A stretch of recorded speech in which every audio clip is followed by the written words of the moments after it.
Hey guys, Aaron Wilson here at NRG Stadium. And this evening, the Texans, the state of the Texans, they're an injury-riddled squad.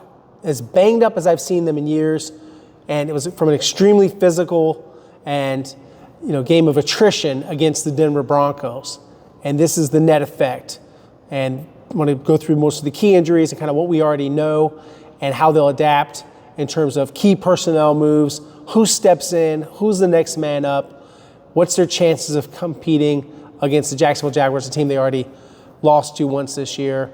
But mostly they want to focus on Texans personnel, and it's an availability sport and a durability sport.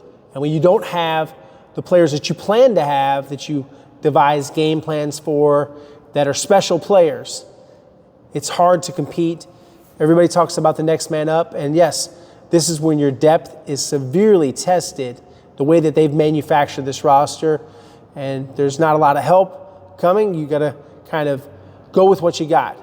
So we'll start with the top spot. QB1, CJ Stroud, officially out against the Jacksonville Jaguars, as we expected and reported. He's concussed. He's in the NFL concussion protocol, and you cannot generally play after a concussion, and especially a severe concussion like his, where he hit the back of his head, much like he did against the New York Jets when Quentin Williams bounced his head off of the turf. That's a worse turf, I know, at MetLife Stadium, but it doesn't matter. It's still a hard, tough landing on the back of your head.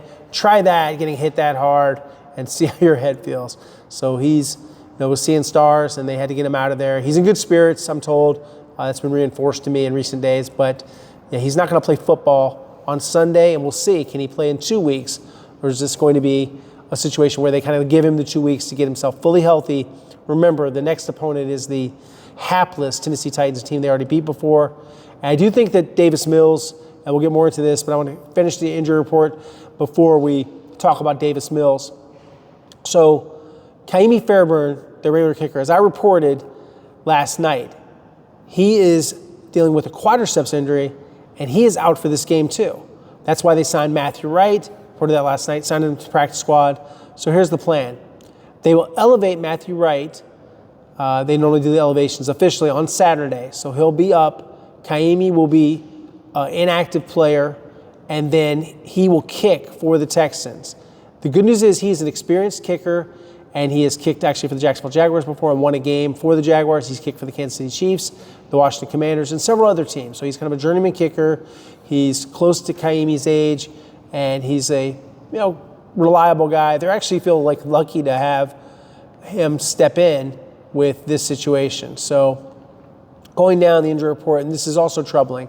Nick Chubb had a foot injury last year. We don't know how serious it is, but he wasn't unable to practice. So probably with the running back having a foot injury, it's not going to heal in one day. So I'm not expecting Nick Chubb. We'll see if he surprises us. And that means Woody Marks, Dameon Pierce, and Dario Moale sharing the load.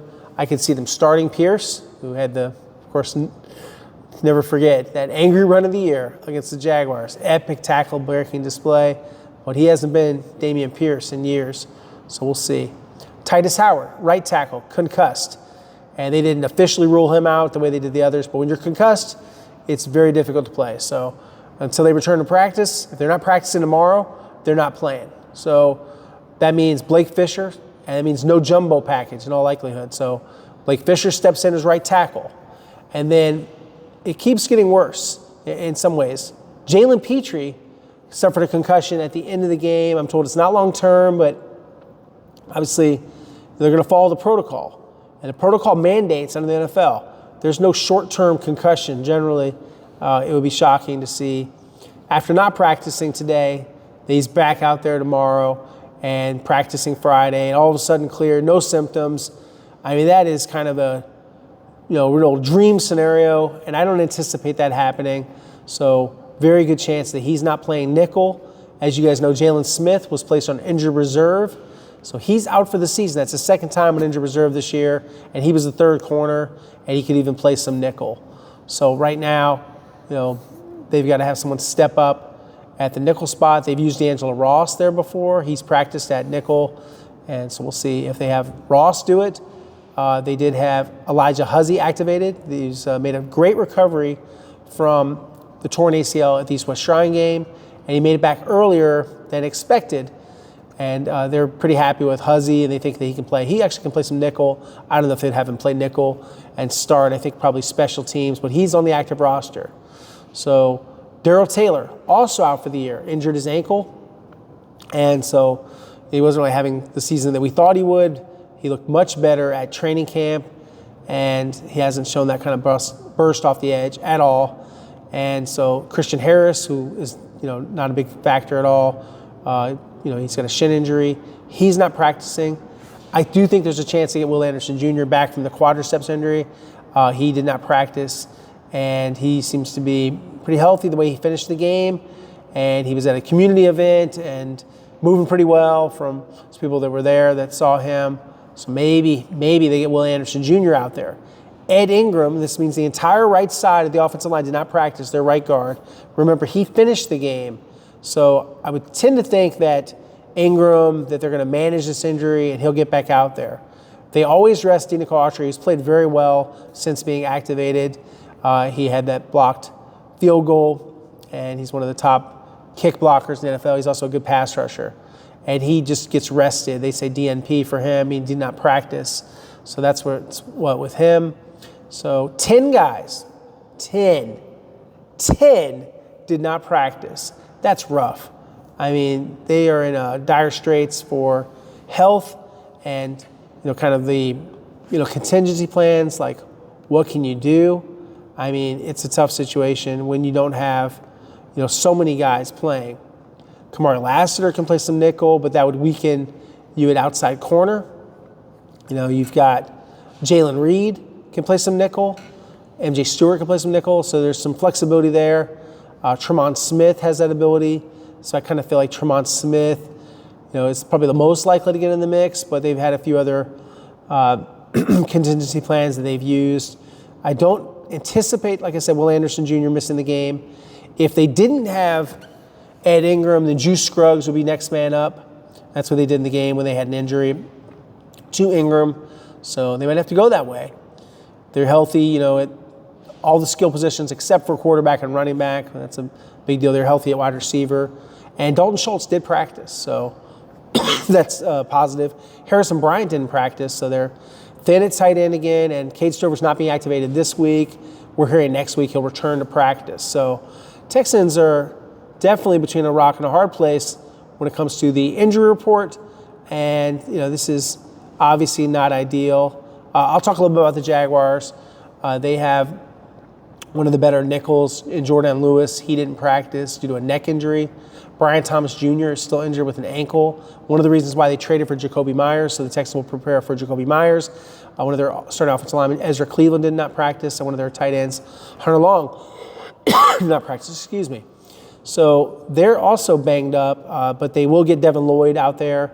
He's coming off of a calf injury. He's a full participant in practice, so it looks like he's on track to play in this game. And just listening to some things with D'Amico Ryans and kind of getting some perspective from the coach. And, he says, hey, this is an opportunity for guys to step up and showcase what they can do, but unfortunately lots of injuries. So he, as I said, officially ruled out C.J. Stroud. And, so, he gave a lot of clarity on that. So I appreciate that instead of dragging it out all week. And it's kind of obvious when it's a concussion. I think that's one of the reasons why he kind of broke from his normal routine in terms of how he handles injury announcements. But I appreciate that. D'Amico, a pretty progressive way to handle that from a PR standpoint, just in terms of just being more transparent. And so that's really what the media has been wanting is some clarity on things. Obviously no clarity still on Joe Mixon. Still don't expect Joe Mixon to play any football this year. Told not to count on him. So with the trade deadline, he was asked some questions, and as you guys, were looking for some reaction from the organization. He said when it came to the trade deadline, because the transaction didn't happen, it's not from a lack of effort. He said they tried to do several things, it just did not pan out. I think when he was asked that again, it became a little bit annoying for him. To repeat, it wasn't from a lack of trying, just nothing panned out. He was even asked if Nick Haley would not call the plays. I've been told there's no way that he's not going to call the plays, so that question kind of was a little baffling, out of left field, but I guess people try to seek attention. They're changing offensive coordinators. They're not firing him right now. They're going to see how the season goes.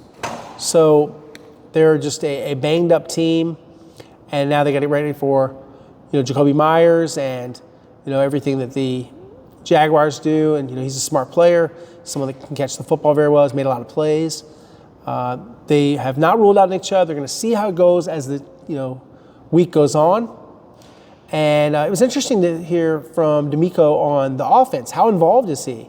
So he says he tries to help out. He will make suggestions based on things he sees from the defense that he thinks plays that might work, that they might be vulnerable against. He was asked, one pointed question about Nick Haley, and he says, we all got to do better, all encompassing. It's not just one person, not one coach, it's everybody. We got to do a better job. So, blanket statement, yes, but when you're including him and saying he's got to do a better job, it wasn't really certainly not a defense of him. With Davis, they feel like they've seen growth from him. Feel like he's done, a good job of processing, working on the operation, and efficient in and out of the huddle. So he says he's excited about Davis, just wants him to move the football. Players obviously have to rally around Davis Mills, but he doesn't want to see people trying to do too much. But he sees him truly grow. That's why they signed him to a 1-year, $7 million deal. I think with the reps that he can do better. That, as D'Amico said, and I agree with this, Davis is a very super smart guy, very sharp, very good at how he handles everything pre and post snap. So, they've got to protect the ball. The Jaguars are very good at getting the football out. That's an issue. They're improving offense in terms of play calling with Liam Cohen. I think Liam's, a talented, bright young coach, and I agree with some of the things that they're doing in terms of that. They're even asked a question about animosity. There have been some past clashes. We didn't see any real spiciness the last time they played the Jaguars. There was a lot of talk before the game, right, because of Azeez Al-Shire. I don't think that's going to happen, but I think it's just a tough physical game. It's going to be a hard game for the Texans to win. They need this game very badly. They need to win the next two. And if they do, they get their quarterback back. I'm sure after 2 games at the longest, they could be 5-5. Some really good things could happen. So we had a long conversation with Davis. He says obviously he's ready, and he's always has this mindset of being ready. It's different, though, when you're thrown into the game cold or when you have the whole week to know to get ready. He said it gave him some introspection. It bothered him a little bit. You could tell, obviously, as a competitor. When they started Case Keenum, Case went 1-1 as a starter, couldn't sustain what he did against the Titans, was able to move well enough to get them that one game, a key game that the Texans really needed. But this, was a surprise starter. Actually, me breaking the story on a Saturday. I don't think everybody was real thrilled with that, but doing my job. And I actually knew the story for 3 days and did not report and took a risk. Did not want to be accused of helping the other team. I don't think, by then they've had all their practices. That's sometimes why I might know something that I can delay. My goal isn't, I am here in the building every day. My goal is not to hurt the team, but I also have to do my job. It's called journalism. So you look at Davis, he's got a good amount of timing with Nico Collins, great relationship with him. I think that's going to be an asset for him. I think they will throw to him quite a bit, as they did. They just got away from him in the second half. They weren't successful. This is the 4th offense that Davis Mills has worked under in 5 years. He thinks big picture. Some schemes are carrying over, but the identity, all the things they're trying to do, very interesting situation. In the locker room, and you guys can check out my separate video, which has all of that great locker room sound, including talking to Jake Hansen about his 1-year, $3 million extension. Congratulations to Jake, one of the hardest working guys, really good special teamer, just a good all-around football player, someone that people have a lot of respect for. That's why he got that extension. So good for him. Included a $750,000 signing bonus, a really nice contract, negotiated by Carter Chow, his agent, and a lot of people back in Illinois are very proud and happy for Jake Hansen. So we talked to Kamari Lassiter, and definitely, they are trying not to approach this like, hey, we're a desperate team or anything like that, but there's definitely a sense of urgency. You can sense that from talking to Kamari. We talked to Blake Fisher. He says he's ready to step in.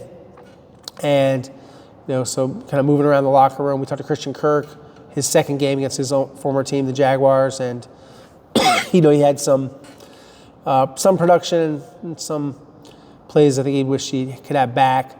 And he was the intended target on that interception by C.J. Stroud. And he was open. It just didn't work out because C.J.'s arm got pushed by Josh Hines-Allen.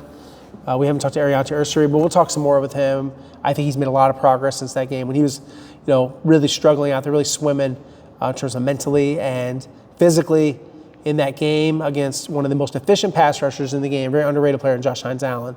But since then, the pass blocking grades are going up, the efficiency, building a wall over there on the left side. But yeah, Josh Hines-Allen is no slouch. This is a outstanding football player. So we'll see.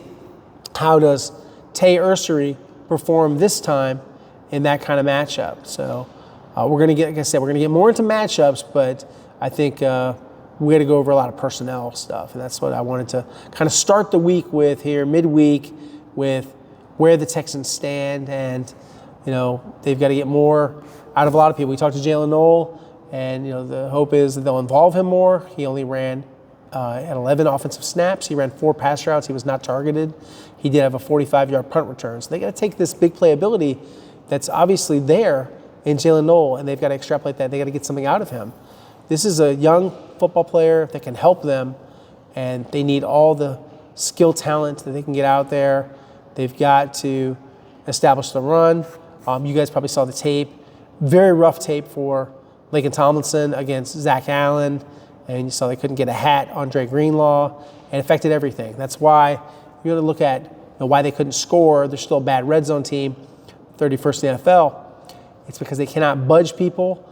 They can't move them. Guys are shooting gaps. They're also, it's very obvious, they're showing the same looks that they've run other times in terms of motion, and it's giving away the play. And you could see how smart Zach Allen was to sniff out those plays and get in the backfield and be able to wrong arm the play, get in the backfield and affect and disrupt. And, not everybody has a Zach Allen, but, when you're up there against those guys, regardless of whether you're favored to win the matchup or whatever it might be, they didn't win that matchup. So against the Jaguars, they have Travis High School, speedy guy in Parker Washington. They have, a pretty good offensive line with Walker Little from Episcopal, another local guy, and right guard Patrick McCarry, and tight end Johnny Munt, and pretty good running back in Travis Etienne, who's gashed the Texans a few times. So, Trevor Lawrence is Trevor Lawrence. Occasionally he get the football out fast. He can make some plays. We'll get further into all of the talent they have, whether it's Trevon Walker, Josh Hines-Allen, Foyesade Oluokun, hope I'm saying that just right, Devin Lloyd, one of the better linebackers in the NFL, especially in coverage. And he's had some ones where he's taken it back. So, guys, appreciate everybody that watches, likes, and subscribes. Can always use some more. More the merrier, I say. I'd like to get to 20,000 as fast as possible. Right now at 19,167 or so as of this video. So we're continuing to grow, and I think we're at a point now where, it's going to, continue to blossom as a channel. So I'm excited. I just want to keep bringing you guys the quality content and be consistent.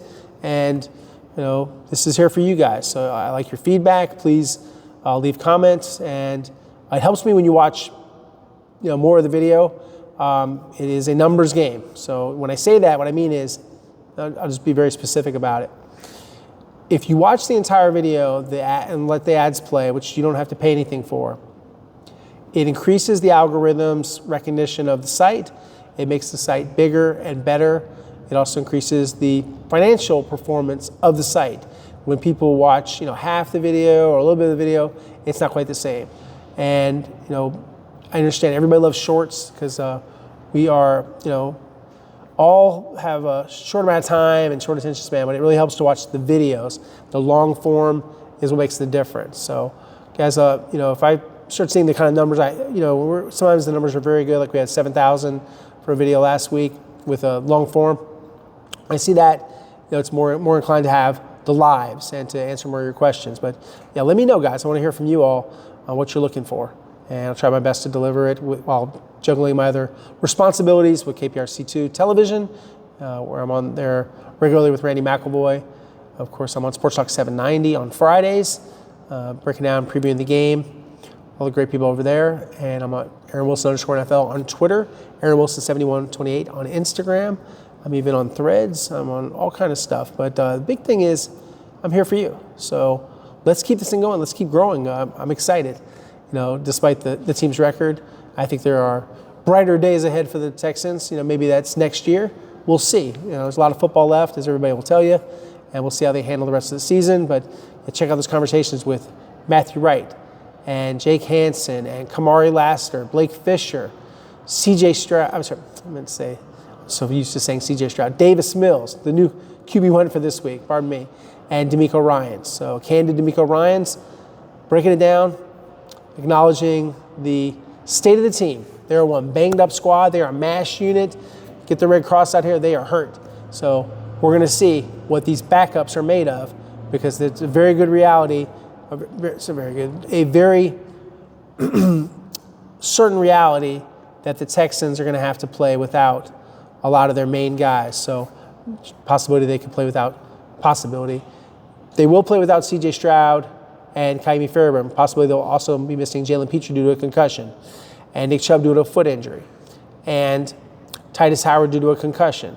We don't know if Harrison Bryant, because that shoulder, if he's going to play.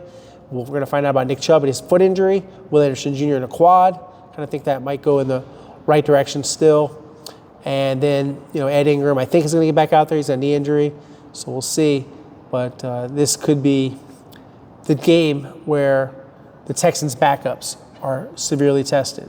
So tune in. We got more coverage. We got practice tomorrow. We got the coordinators. We're going to talk to Nick Caley and Frank Ross and Matt Burke and preview this game. And I'm looking forward to covering another home game. And then hopefully, if the airport and TSA, if it allows, I look forward to traveling to Nashville, Tennessee, and covering a game I think the Texans will win.